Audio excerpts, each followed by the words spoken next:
गंगा में आए दिन स्नान के दौरान लोगों के डूबने की दर्दनाक घटनाएं सामने आ रही हैं। मंगलवार को बेलपुर थाना अंतर्गत बजरडीहा के अजीम नगर कॉलोनी के रहने वाले 4 लड़के तुलसी घाट पर स्नान के दौरान डूब गए। इनमें से 2 को नाविकों ने बचा लिया, मगर 2 अभी भी लापता है। घटना की सूचना के बाद एनडीआरएफ के गोताखोर बच्चों की तलाश में जुटे हुए हैं। वहीं इस घटना के बाद परिजनों का रो रो कर बुरा हाल है। तुलसी घाट पे 2 बालक डूबे हैं जो कि बेलडीहा के रहने वाले हैं और दोनों मोहल्ला बताए जा रहे हैं जी। और यहाँ पर हर दूसरे दिन कोई ना कोई डूबता है, तो कहीं ना कहीं घाट भी स्थापित है और इस घाट पे पूर्ण तरीके से प्रतिबंध होना चाहिए नहाने के लिए। भीषण गर्मी में गंगा मां दे रही है काफी राहत। घंटों पानी में बिता रहे हैं लोग। इसके चलते वाराणसी के विश्व प्रसिद्ध घाट इन दिनों दोपहर ढलते ही पिकनिक स्पॉट की तरह दिखने लगे हैं। घाटों पर पर्यटकों की भीड़ भी काफी तादाद में देखी जा रही है, जिसमें से ज्यादातर लोग गंगा में स्नान करने के उद्देश्य से पहुंच रहे हैं। गर्मी से निजात पाने के लिए लोग घंटों गंगा में बिता रहे हैं। ज्यादातर संख्या युवाओं की है। इनमें भी विश्वविद्यालय के छात्र बड़ी संख्या में गंगा में स्नान करते देखे जा सकते हैं। वहीं रोज ही किसी न किसी घाट पर डूबने की घटना भी घट रही है। इसे देखते हुए अब ये जरूरी हो जाता है कि घाटों के किनारे लाइफ गार्ड की व्यवस्था होनी चाहिए। बहुत ज्यादा सही होगा। तो कितना राहत महसूस हो रहा है? राहत तो बहुत ही ना के बराबरी है। हाँ। फिलहाल सुबह और शाम का ज्यादा बेस्ट रहेगा। सिगरा थाना अंतर्गत गांधीनगर के पास red club motor driving school का अनियंत्रित 4 व्हीलर वाहन ने धनकाशी के पत्रकार कुश कुमार पांडे को रौंद दिया। कुश कुमार पांडे समाचार संकलन के लिए सिगरा गए थे तथा वहां से वापस लंका आ रहे थे। उसी दौरान कार ने उन्हें जोरदार टक्कर मार दी, जिससे वो बुरी तरह जख्मी हो गए। आनंद फानंद में उनको एक प्राइवेट हॉस्पिटल ले जाया गया, जहां से उनकी हालत गंभीर देखते हुए उनको बीएचयू के ट्रॉमा सेंटर रेफर कर दिया गया। काशी में मंगलवार से विश्व प्रसिद्ध रथ यात्रा मेला का शुभारंभ हुआ। इसमें लाखों श्रद्धालु उमड़े। इसको देखते हुए आयोजन समिति व प्रशासन अलर्ट हो गया है। मेला स्तर पर सहायता शिविर व पुलिस कंट्रोल रूम स्थापित किया गया है। अपर पुलिस आयुक्त संतोष कुमार सिंह ने मंगलवार को इसका उद्घाटन किया। समाज सेवा सोसाइटी की ओर से सहायता शिविर लगाया गया है। संस्था की ओर से एडिशनल सीपी को अंग वस्त्रम व स्मृति चिन्ह देकर सम्मानित किया गया। शिवपुर थाना क्षेत्र के बालजीपुरम कॉलोनी में 1 जून को बुजुर्ग का 75,000 रुपए से भरा बैग लूटने वाले शातिर बदमाश रामजन्म यादव को पुलिस ने मंगलवार को हरिहरपुर रिंग रोड से गिरफ्तार कर लिया।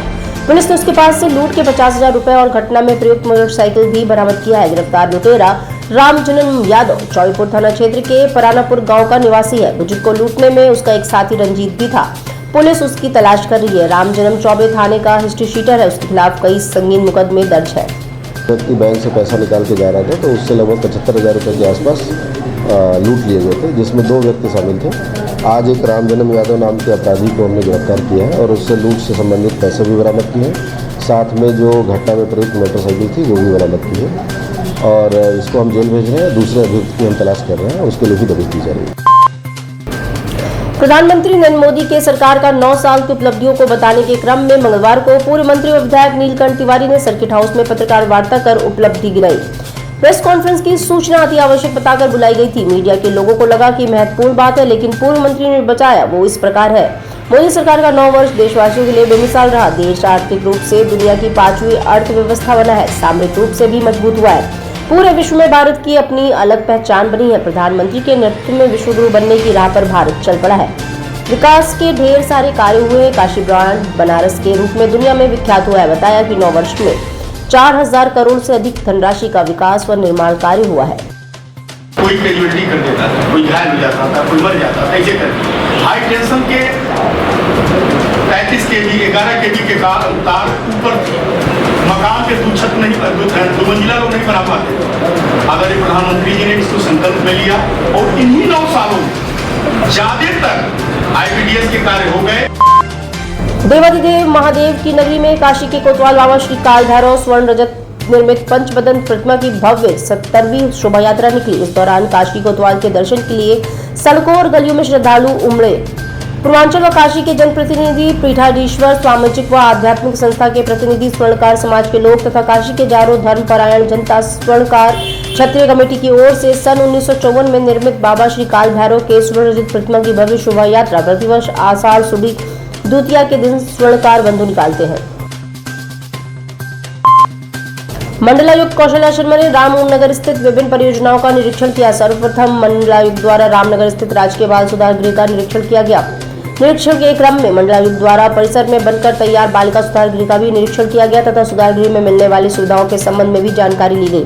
गौरतलब है कि राजकीय बाल सुधार गृह के पास समाज कल्याण की जमीन व वृद्धाश्रम, दिव्यांगजनों के कौशल विकास, पुनर्वास और सशक्तिकरण के लिए कंपोजिट रीजनल सेंटर तथा कामकाजी महिलाओं के लिए बनने वाले हॉस्टल की स्थापना होनी है। काशी में ऐसी मान्यता रही है कि भगवान जगन्नाथ, भाई बलभद्र और बहन सुभद्रा का विग्रह जब रथ पर रखा जाता है तो भगवान इंद्रदेव खुश होकर रथारूढ़ भगवान जगन्नाथ पर वर्षा करते हैं। लेकिन मंगलवार को भगवान के रथारूढ़ होने के बाद भी बारिश नहीं हुई। लेकिन बीएचयू के मौसम वैज्ञानिक की माने तो मंगलवार को बारिश के आसार है। मौसम वैज्ञानिक प्रोफेसर मनोज कुमार श्रीवास्तव ने बताया कि बुधवार का बारिश संभावना बन रहा है। काशी में भीषण गर्मी और तपिश से लोगों का हाल बेहाल है। वहीं मौसम विभाग की माने तो अभी बारिश के लिए काशी वासियों को बुधवार तक इंतजार करना पड़ेगा। ये पूरी तरह से अब सेट हो चुका है मौसम। अब धीरे धीरे करके मानसून की बरसात शुरू होनी चाहिए अपने रीजन में भी। मान के चलिए कि 1-2 दिन में हल्की फुल्की बरसात से शुरू होगा और उसके बाद ये मानसून की बरसात इसमें पूरी तरह से आ जाएगी। लखा मेला में शुक्रवार प्रसिद्ध जगन्नाथ रथ यात्रा मेला मंगलवार से शुरू हुआ। सुबह भगवान जगन्नाथ, बलभद्र व बहन सुभद्रा की महाआरती की गई। इसके बाद दर्शन के लिए श्रद्धालुओं का तांता लग गया। 14 पहियों के रथ पर सवार भगवान जगन्नाथ श्रद्धालुओं को दर्शन दे रहे हैं। साल 1802 में काशी में शुरू हुए इस मेले का ये 221वां वर्ष है। पूरा मेला परिसर भगवान जगन्नाथ के जयकारे से गूंज रहा है। भगवान जगन्नाथ स्वस्थ होने के बाद पालकी में सवार होकर काशी भ्रमण पर निकलते हैं। उनका रथ यात्रा में रुकता है। यहाँ 3 दिवसीय रथ यात्रा मेला लगता है। आधी रात परंपरागत तरीके से बेनी के बगीचे में भगवान जगन्नाथ, भाई बलदाऊ और बहन सुभद्रा की मंगला आरती की गई। इसके बाद भगवान जगन्नाथ, बलदाऊ और सुभद्रा की प्रतिमा को रथ पर विराजमान किया गया। यहाँ भी महाआरती के बाद रथ यात्रा मेला शुरू हो गया।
काशी का पहला सुपर स्पेशलिटी और कॉर्पोरेट हॉस्पिटल आपके स्वास्थ्य से जुड़े समस्त समस्याओं का समाधान। 24 घंटे इमरजेंसी सेवा, neuro surgery, orthopaedic, paediatric, cardiology, neurospine surgery, gastroenterology, obs and gynaecology. Ayushman Bharat योजना के अंतर्गत मुफ्त इलाज एवं TPA की सुविधा, laboratory services, ICU, NICU, laparoscopic surgery, advance gastrointestinal surgery, dialysis, ultrasound व एक्सरे की सुविधा, मेडिकल स्टोर। 24 घंटे डॉक्टरों की टीम मरीजों की सेवा में हमेशा तैयार। 24 घंटे एम्बुलेंस सेवा।